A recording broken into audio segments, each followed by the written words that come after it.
සයුරේ ජීවිත නැවත ඒ අනේ හිටියානේ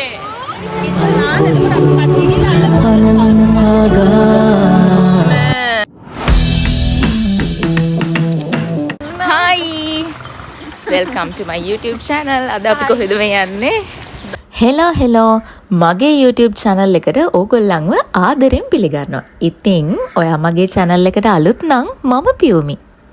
එතකොට අද අපි මේ යන්නේ beach date එකක්. උදෙන් යන්න ලෑස්ති වුණාට අපිට හැමදාම වගේ පරක්කු වුණා අද.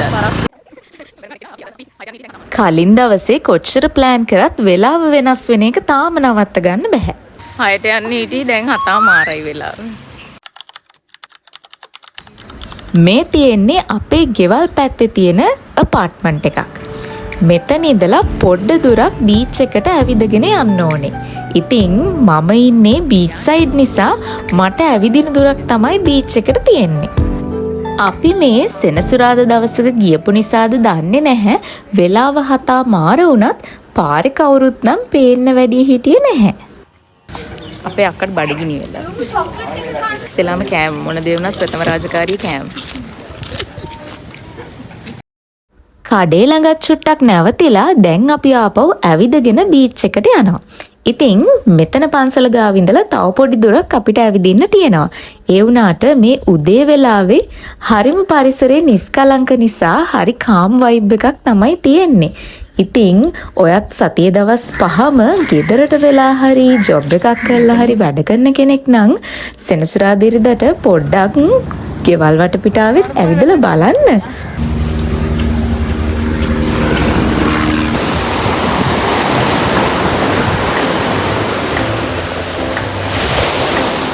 අපි බීච් එකේ ඉන්නේ. හරිම ලස්සනයි පොඩක් අවුව පායලා වැඩි. ඉතින් අපි ආපු වෙලාවට මේ පැත්තෙන් ඉර පායලා තියෙනවා.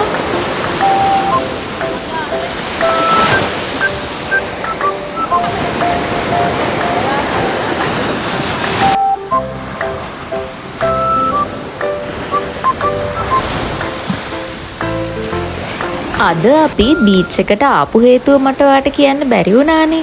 ඉතින් බීච් එකට එන්න ඇත්තටම හේතුවක් ඕනේ නැහැ. ඒ වුණාට අපි ආවේ මොකටද කියලා දැන් නම් ඔයා දන්නවා. මේක මගේ හිතේ තිබිච්ච පුංචි ආසාවක්. ඉතින් මම ආටිස්ට් කෙනෙක් විදිහට ටිකක් වෙනස් විදිහේ දේවල් අත්හදා බලන්න ගොඩක් ආසයි.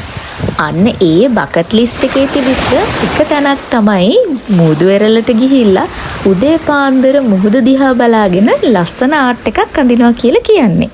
ඉතින් අන්න ඒ ආසාව ඉෂ්ට කරගන්න තමයි අපි ටිකක් දවල් වෙලා වුණත් අද බීච් එකට ආවේ. මේ වෙනකොට වෙලාව 8ට විතර තිබුණා. ඉතින් මම තව පරක්කු වෙලා අවුව පායන්න කලින් මගේ ලට්ට ටික ලෑස්ති කරගෙන මූදෙන් වතුර ටිකකුත් අරගෙන මගේ චිත්‍රය අඳින්න පටන් ගත්තා. දැන් ඉතින් මේ ලස්සන මූද දිහා බලාගෙන මම චිත්‍රය ඇඳලා ඉවර වෙනකන් මං ඔයාලට පොඩි කතාවක් කියන්නම්. අපිට තනිකමක් පාළුවක් දැනෙන ඕනම වෙලාවක ඒ දේවල් කියන්න පුළුවන් කෙනෙක් තමයි මුහුද කියලා කියන්නේ. බලන්න මුහුදේ රළ බිඳෙන විදිහ. අපි මුහුදට මොකක් හරි විසි කරොත් මුහුදු රළ ඇවිල්ලා ඒ දේ ගිල ගන්නවා. අන්න ඒ වගේ තමයි ඔයා මුහුදට කියන ඕනම රහසක් මේ රළ පහර ගිල ගන්නවා. ඉතින් ඒක ආපහු කවදාවත් තව කෙනෙක්ට අහන්න ලැබෙන්නේ නැහැ. අන්න ඒ නිසා ඔයාට දුක හිතෙන, ඔයාට සතුටු හිතෙන ඕනම වෙලාවක ඔයාට ඒ මතක බෙදා ගන්න හොඳම තැනක් තමයි මේ මුහුදු වෙරළ කියලා කියන්නේ. ඉතින් අපි හැම කෙනාම මුහුදත් එක්ක කතා කරලා තියෙනවා. මේ සාගරය කොයිතරම්නම් රහස් දන්නව ඇතිද? නිකමට හිතලා බලන්න. මතක් කරලා බලන්නකෝ ඔයා මුහුදත් එක්ක බෙදාගත්ත ඔයාගේ මතකයක්.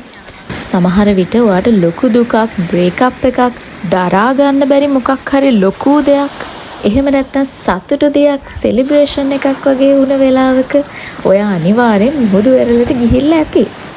මතක් වුණා නේද?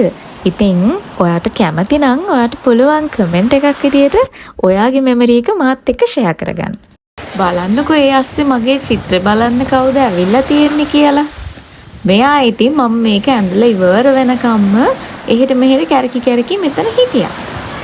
රේල් පාර ළඟ නිසා මෙතනට කෝච්චි යන සද්ද නම් හොඳට ඇහෙනවා. ඈත දියඹේ පුංචි බෝට්ටුවක් යනවා මම දැක්කා. පුංචි කිව්වට ඉතින් පුංචි නෑ. ඒ වුණාට අපිට ඈතට පේන්නේ පුංචියටනේ. ඉතින් මම පොඩිවට ඒකත් ඇන්දා. ඔය තියෙන්නේ මගේ චූටි බෝට්ටුව.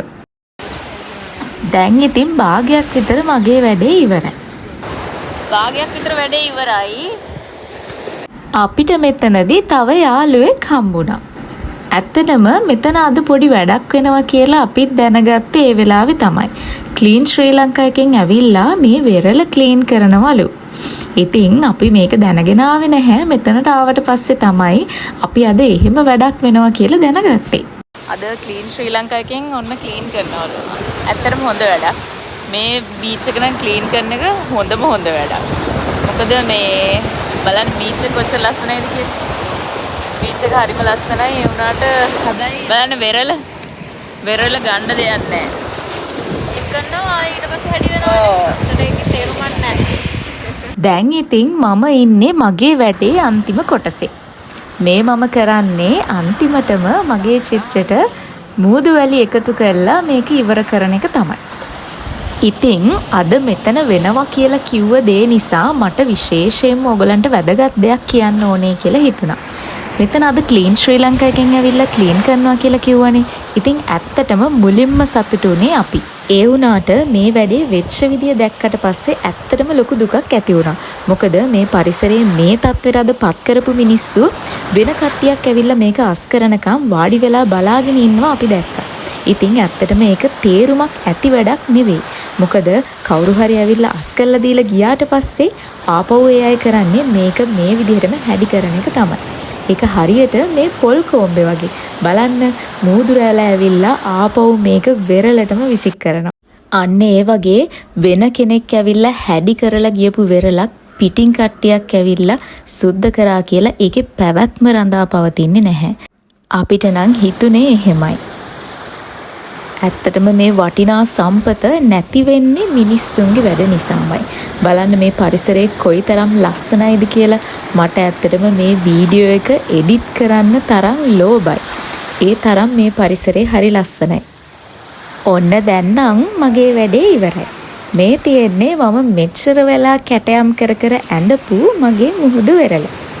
මම මේකට වෙරළෙන් අහුලා ගත්ත සිප්පි කටු ටිකකුත් ඇලෙව්වා.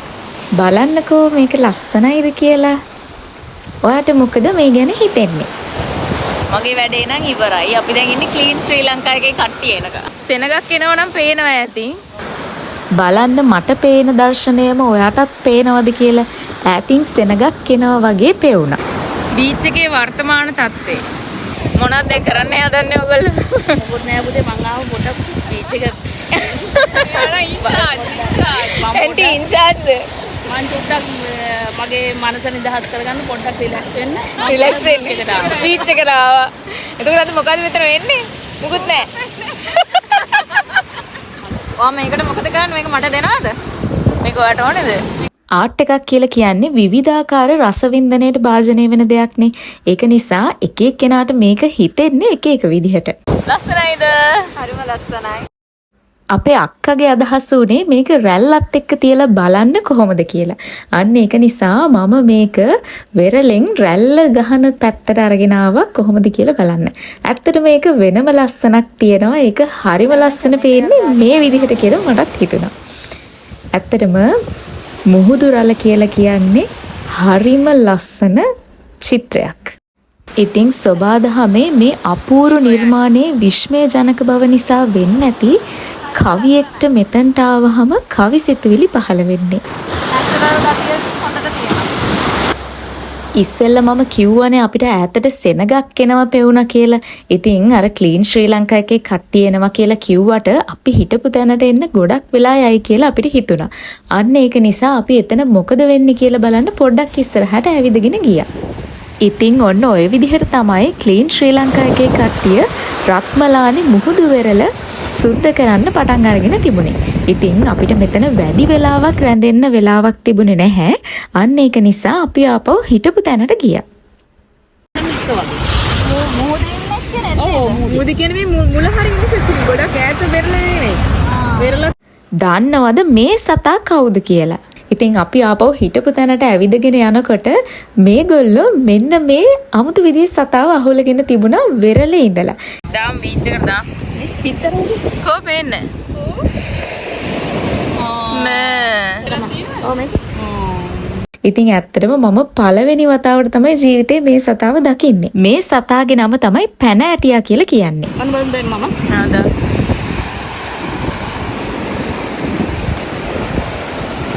මේ වතුර යනවා. නැත්තම් වතුරට උඹ ගහගෙන යනවා. ආයන්. එයා ගිලෙනව නේද? වැලි යටට ගිලෙන. ඒ අනේ හිටියානේ. ඒ ඇන්ටි කොහමද හරියටම ගත්තේ? කොහොමද යන්නේ පුතා ඉස්සර අපි එනවනේ බීච් එකට නාන්න එතකොට අපි කට්ටිය ගිහලා අල්ලනවා. ඇත්තටම අපිට හිතා ගන්න බැරි වුණා මේ ඇන්ටි කොහොමද මේ සතාව මූදට අත තිබ්බ ගමන් එකපාරට වැල්ලෙන් අහුල ගත්තේ කියලා. ඉතින් ඇත්තටම මේක පළවෙනි වතාව තමයි අපි මේ සතාව දැක්කේ. ඉතින් ඇත්තටම ඒක හරිම වෙනස් අත්දැකීමක්. මොකද මේ ඇත්තටම මේ සතාව මේ කියන්නේ මස් වශයෙන් මිනිස්සු කන්න විකුණන්න නැහැ. මම කොහෙවත් දැකලත් නැහැ. ඇත්තටම මස් විදියට විකුණන්න නැහැ. ඒ වුණාට සමහරු දන්නවත් ඇති. කියන්නේ මේ මූදාවට ඉන්න අය නම් දැකලා ඇති. දන්නවා ඇති සමහර විට මේ සතා ගැන පැන ඇටියා කියලා. දැන් ඔයාලට බෑ. ඔතන බෑ. වැල්ලක් ඇවිල්ලා යනකම් ඉන්න ඕනේ. හරි. යනකම් ඉඳලා වතුර යනකොට මෙහෙම බෙදෙනවා. අර හරින්න බලනකොට පේනවා. එතකොට උන් ඉන්නවා.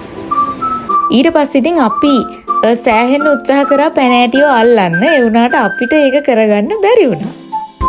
මට ඉතින් හිතුනේ ඇත්තටම මේ සාගරේ අපි නොදන්න කොච්චර ජීවීන් හැංගිලා ඉන්නව ඇතිද? හරියට මේ පැන ඇටියා වගේ.